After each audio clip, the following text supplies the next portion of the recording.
كريم السيد في اخر حلقه من حلقاته طلع مع شاب خلوق كده وقال ان كل العسل مغشوش.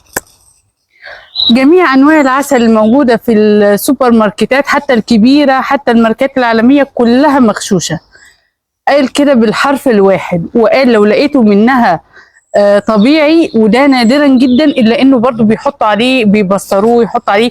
المهم الحلقه دي كانت مهمه جدا وانا شفتها كانت حلقه مفيده، لكن في نفس ذات الوقت حسيت ان هي قلقتني. يعني عايزه اعرف ازاي انا بروح اجيب عسل وبحس يعني حاسه ان العسل ده ماركه معروفه جدا وواثقه فيها، يعني وما برضاش اروح اشتري من التجار اللي هم التانيين لان انا ما اعرفهمش. هو لا، هو العكس، قال كل المحلات دي مغشوش، عايزين تشتروا ابعدوا عن السوبر ماركت لان انتوا ما تعرفوش ان السوبر ماركت خدوا من التاجر والتاجر خدوا من التاجر والله اعلم مصدره جه منين عبال ما وصل السوبر ماركت. ده كان كلام الشخص، فقال انتوا عايزين تشتروا من حد مضمون مثلا زي الشاب ده. فهو انسان خلوق جدا. فانا كان عندي هنا عسل انا اتوقع ممكن تعرفوه. الشاب ده قال على 3 علامات انتوا لو اتحققتوا فيها في العسل اللي عندكم ده وطلعت موجوده غالبا بنسبه كبيره جدا جدا ان هو يكون عسل طبيعي. فانا هجرب معاكم من السوبر ماركت ورخيص مش غالي، وفي نفس الوقت هقول لكم على حاجه هو قالها هي دي اللي خلتني اقوم اجرب العسل، هقولها لكم بعدين. ده انا عندي هنا برطمان عسل انا جايباه، مش مكتوب عليه السيرب. السيرب ده مش عسل، السيرب ده شربات تقيل، اما ده عسل طبيعي. فانا هجرب معاكم هنا. هو اول حاجه قال ايه؟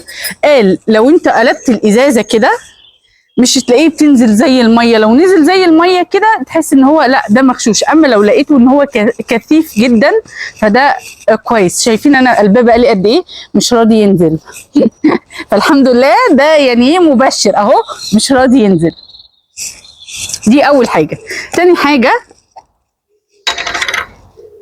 قال لما تيجي تصبها في كوبايه ميه هتنزل زي الخيط، مش هتتقطع او تعكر الميه هتفضل زي ما هي كده وهتنزل زي الخيط وهتركز في قاع الكوبايه. خلينا كده نشوف اهو، وهنكب كده.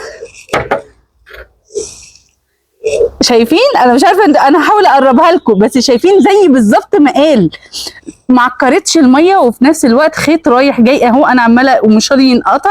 شايفين؟ فالحمد لله والله انا مبسوطه جدا صراحه. ماشي، هو قالوا عادي تحطوا المعلقه دي مش لازم خشب، خليها دي هنا.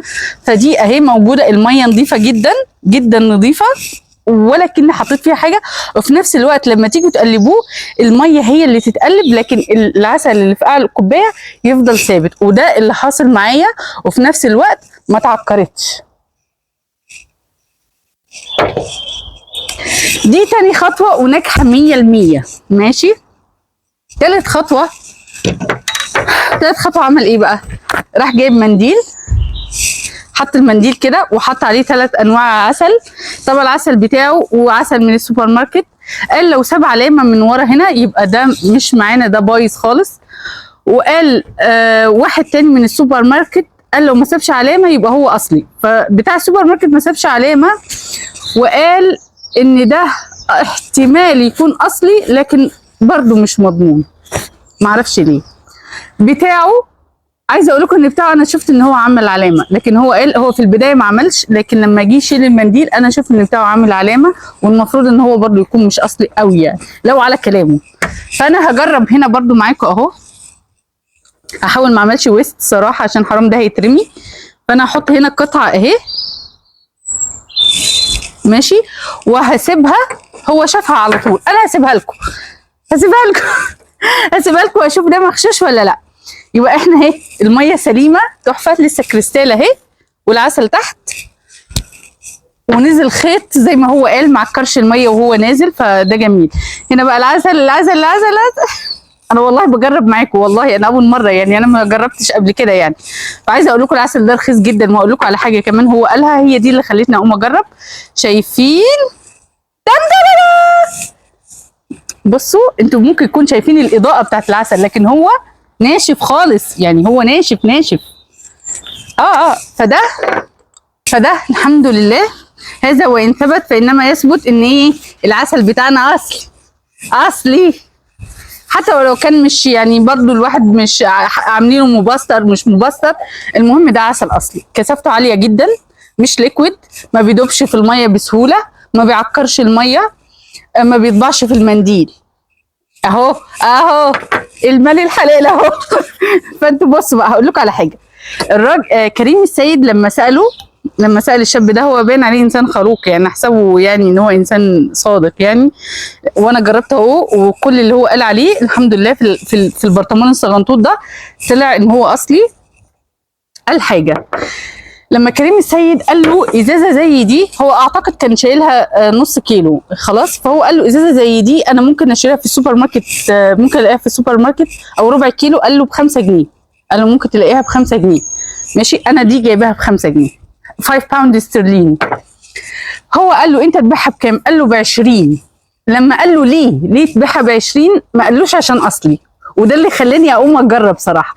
قال له عشان انا بجيب الخامات غاليه، يعني هو عشان يجيب مثلا خليات النحل ويعمل هو ويصنع هو، وهو شخص واحد غالي جدا. وانا كواحده عندي بيزنس وعارفه ان انا بروح اشتري قطاعي، فعارفه ان الحاجه بتكلفني اغلى بكتير من ان يكون مطعم كبير بيروح يجيب بالجمله واحجام كتيره. فهو لما قال عشان انا تكلفه الانتاج العسل بتاعي غاليه، غيرهم هم مصانع كبيره فبيجيبوا الخامات رخيصه، فبتبقى بتكلفهم ارخص بكتير من اللي انا بكلفه. ما قالش عشان اصلي. فانا عايزه اقول لكم ده عسل، انا ما اعرفش عادي اطلعه ولا لا، بس انا مش هطلعه، بس ممكن نغششه لبعض في التعليقات اللي هيكتب اسم العسل، ولو انا عملت له سمايل يبقى هو ماشي، لو ما عملتش سمايل يبقى مش هو خلاص.